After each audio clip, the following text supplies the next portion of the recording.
ನಿಗಮ ಮಂಡಳಿ ಮತ್ತು ಪ್ರಾಧಿಕಾರಗಳ ಅಧ್ಯಕ್ಷರಾಗಿರುವ ಒಟ್ಟು 54 ಮಂದಿಗೆ ಸಚಿವ ಸ್ಥಾನಮಾನ ನೀಡಿ ರಾಜ್ಯ ಸರ್ಕಾರ ಆದೇಶಿಸಿತ್ತು.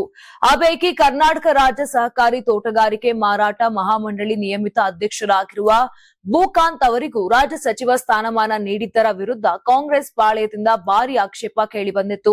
ಬಿಜೆಪಿ ನಾಯಕನಿಗೆ ಕಾಂಗ್ರೆಸ್ ಸರ್ಕಾರದಿಂದ ಈ ಸ್ಥಾನಮಾನ ನೀಡಿರುವುದು ಎಷ್ಟು ಸರಿ ಎಂಬ ವಿರೋಧ ಕೇಳಿಬಂದ ಬೆನ್ನಲ್ಲೇ ಭೂಕಾಂತ್ಗೆ ನೀಡಲಾಗಿದ್ದ ಸಚಿವ ಸಂಪುಟದ ಸ್ಥಾನಮಾನವನ್ನು ಸರ್ಕಾರವೀಗ ಹಿಂಪಡೆದಿದೆ.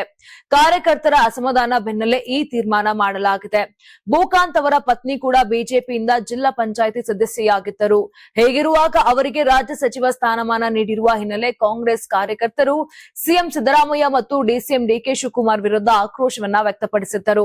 ಇಲ್ಲಿಯವರೆಗೂ ಪ್ರಮುಖ ನಿಗಮಗಳ ಅಧ್ಯಕ್ಷರಾಗಿರುವ ಶಾಸಕರಿಗಷ್ಟೇ ದೊರೆಯುತ್ತಿದ್ದ ಈ ಸ್ಥಾನಮಾನವನ್ನ ಎಲ್ಲಾ ನಿಗಮ ಮಂಡಳಿ ಮತ್ತು ಪ್ರಾಧಿಕಾರಿಗಳ ಅಧ್ಯಕ್ಷರಿಗೂ ಅನ್ವಯಿಸುವಂತೆ ವಿಸ್ತರಿಸಿ ಸರ್ಕಾರ ಆದೇಶಿಸಿದೆ. ಆದರೆ ಕಾಂಗ್ರೆಸ್ ಸರ್ಕಾರ ರಾಜ್ಯದಲ್ಲಿ ಅಧಿಕಾರದಲ್ಲಿರುವಾಗ ಬಿಜೆಪಿ ಮುಖಂಡನಿಗೆ ಈ ಸ್ಥಾನಮಾನ ನೀಡಿದ್ದು ಏಕೆ ಎಂದು ಪ್ರಶ್ನಿಸಲಾಗಿತ್ತು. ಕಾರ್ಯಕರ್ತರು ಮಾತ್ರವಲ್ಲದೆ ತಮ್ಮದೇ ಸರ್ಕಾರದ ವಿರುದ್ಧ ಮಾಜಿ ಸಂಸದ ಡಿಕೆ ಸುರೇಶ್ ಕೂಡ ಲೇವಡಿಯನ್ನ ಮಾಡಿದ್ದರು. ನಮ್ಮದು ಸರ್ವಧರ್ಮ ಪಾಲಿಸಿಯಾಗಿತ್ತು. ಬಿಜೆಪಿ ಜೆಡಿಎಸ್ ಸೇರಿದಂತೆ ಎಲ್ಲರೂ ನಮ್ಮ ಪಕ್ಷದಲ್ಲೇ ಇದ್ದಾರೆ.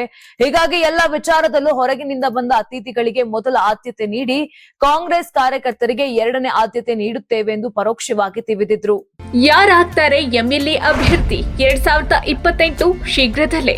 ಪ್ರತಿದಿನ ಒಂದೊಂದು ಕ್ಷೇತ್ರದ ಟಿಕೆಟ್ ಆಕಾಂಕ್ಷಿಗಳ ಸಂಪೂರ್ಣ ಮಾಹಿತಿ ಪೊಲಿಟಿಕಲ್ ಜರ್ನಲಿಸ್ಟ್ ಕೆಎಂ ಶಿವಕುಮಾರ್ ಅವರಿಂದ. ಕರ್ನಾಟಕದ ನಂಬರ್ 1 ಡಿಜಿಟಲ್ ಮೀಡಿಯಾ ನಿಮ್ಮ ನೆಚ್ಚಿನ ಕರ್ನಾಟಕ ಟಿವಿಯಲ್ಲಿ ಮಾತ್ರ.